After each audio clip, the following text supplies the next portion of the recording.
Ladies and gentlemen, I thought I'd jump on here real quick and do a quick update on our favorite virus named the Hantavirus.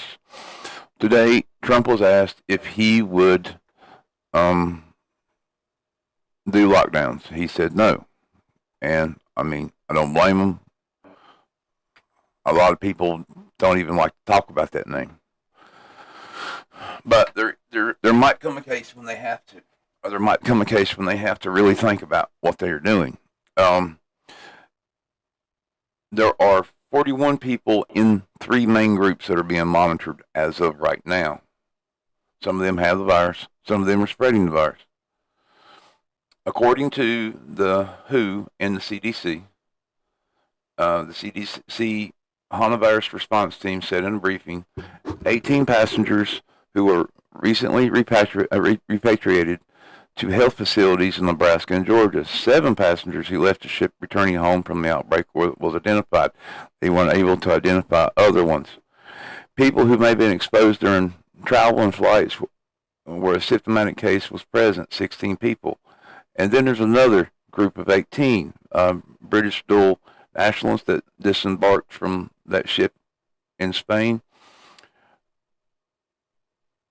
So there's also another 2 passengers at the biocontainment unit in Emory in Atlanta.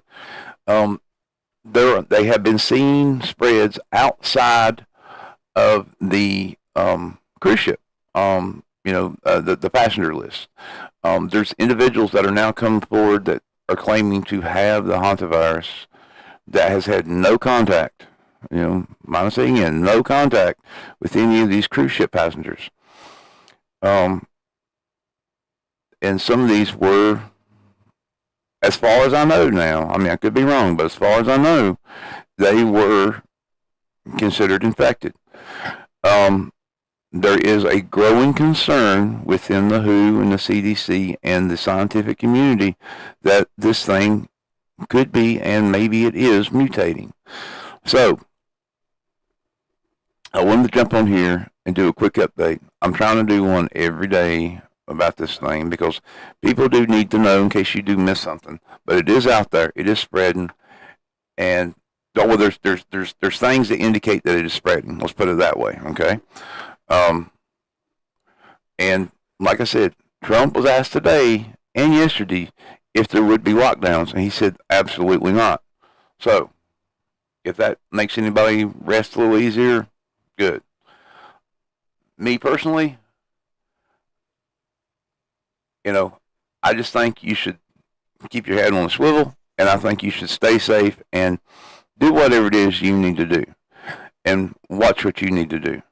There's like I said, I believe there's some reason that this is here, and going on. There has been, I should note, since we're talking about viruses here, in Uganda, there has been a massive outbreak of Ebola. Now, Ebola is scary. We've all heard it. We've all, heard people talk about it and everything else. So you need to just be careful. Stuff is spreading around. There's been another case of monkeypox. Um,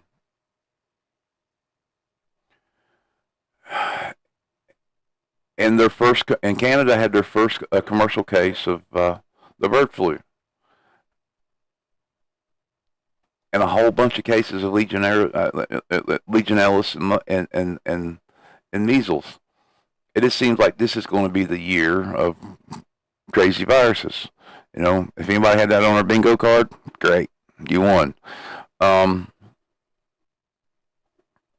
want to throw that out there that we are expected to have one of the worst El Ninos on record. And every time this happens, this is when the rats come out, the uh, virus virus population begins to escalate, and people begin to worry and they get sick. Plus, we're going to have a very hot year. So, I just wanted to jump on and say hi. Hope everybody's fine. Stay safe. Stay away from crazy people. Stay paranoid, my friends. I love you guys, and I'll talk to you tonight or later. I might be on later. I don't know. Just want to jump on and say hi and check on everybody. Anyway,